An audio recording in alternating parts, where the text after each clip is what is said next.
Where are we at then this morning? What's it like?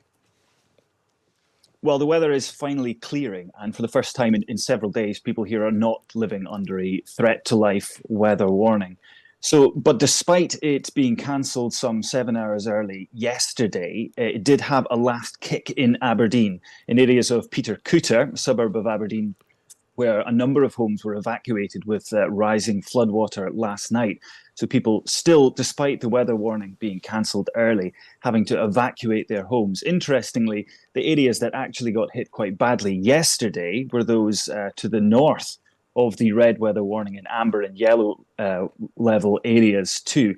So people spending another night in rest centres elsewhere in the sort of Brecon area and Angus, South Aberdeenshire.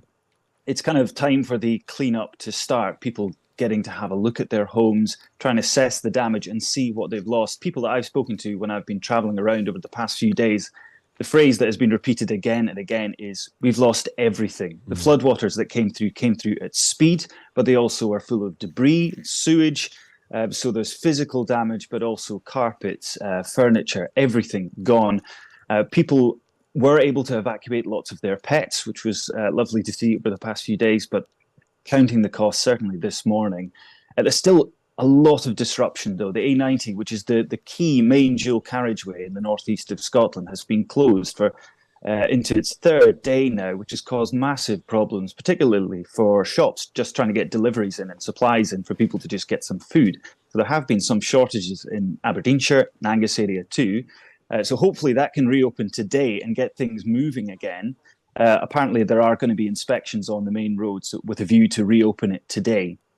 And SSEN, the power company, have been reconnecting the final few homes of more than 30,000 of their customers, they say, have been left without power in Storm Babet. So the disruption has been enormous, and people sort of counting the cost from today.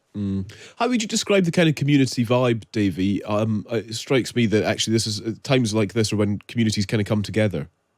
Callum, we moan about social media quite a lot, and it has its flaws, but it has really swung into force.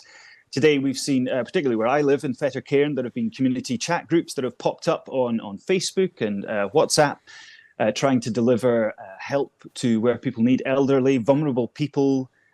People have been volunteering to go and check, to go and bring them things to help them get out of their homes.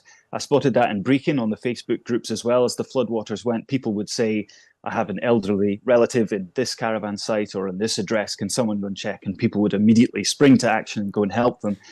When I was in Brecon on Friday, I was doing some work editing in a pub there to try and use the Wi-Fi, and immediately I saw there was a huge aid station where they were bringing out hot soup and sandwiches, giving them to everyone who was in the pub, taking them out by car to people in lower-lying areas, and just to provide support, some warmth, some help.